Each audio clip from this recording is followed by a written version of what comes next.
You spoke with a woman who was in there just to get Happy Meals for her kids when all of this went down.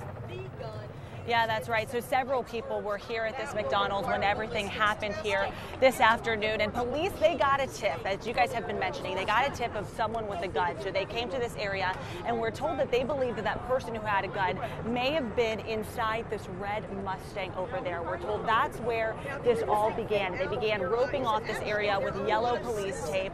And then more officers started coming in here. We know that Tampa's police chief has been out here. We know that ATF has been out here, the forensic investigative unit, and we've seen that many people in the community are out here as well. Everyone wants to know, is this connected to the murders in Seminole Heights? This is the first time that we've heard Tampa's police chief say, hey, I'm optimistic about what is happening here. They brought someone into custody. They're not saying he's under arrest, but this is someone who they're questioning, and we are trying to find out, is this gun that this person has, is this gun that they have, is it connected to the murders at Seminole Heights? That's something Tampa police chief wasn't able to tell us, but he was able to tell us that, again, he is optimistic about this investigation. Bo, you've been out here covering this.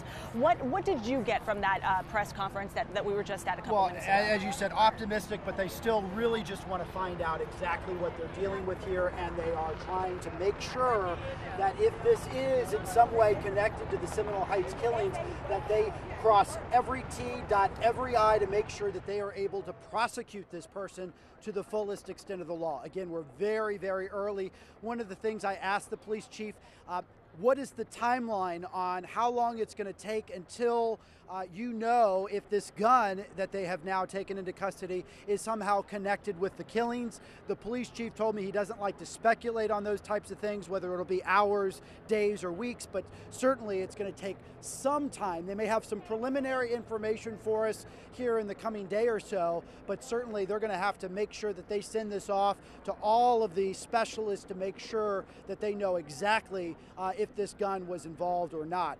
The other thing, Sarah, I'll tell you is I've been walking around the parking lot. There's a lot of people showing up here. We saw this couple back over here that seemed very emotional when they showed up. Right. We do not know their connection, if they are friends with the person who was taken into custody or if they had some other issue, but they're very upset and they are talking and cooperating with police. And then I just found a lady over here who appeared that she worked inside the McDonald's, and she was saying, you know, that she had talked to whoever this person was that came into the McDonald's and was very interested with what they had to say. So all in all, though, we're sticking to the facts of what we know. We know that there was a gun found here at this McDonald's. Tampa police chief brought someone in for questioning, and that's all we know so far. Right, exactly. And so a lot more. This case quickly developing now after a long stall here where we haven't had many new developments other than the horrible murders that we've had. Right. Very few clues that have come out. We've had a few clips of video surveillance that have come out over the days and weeks, but this is our first real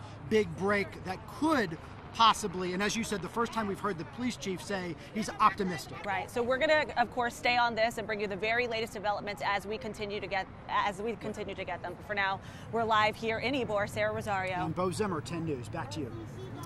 And you know they're going to be meticulous in this investigation, making sure that they do everything right. Because, as we said, Tampa police have been very guarded in releasing a lot of information about these murders, hoping to find whoever was responsible. And we know that you're interested in getting all of these details, and you want answers to this as well. And that just shows you the community. As you saw how many people are out there waiting for those answers when they saw all of this happen, and with social media and so many people that instantly started talking about the fact that this could somehow be connected.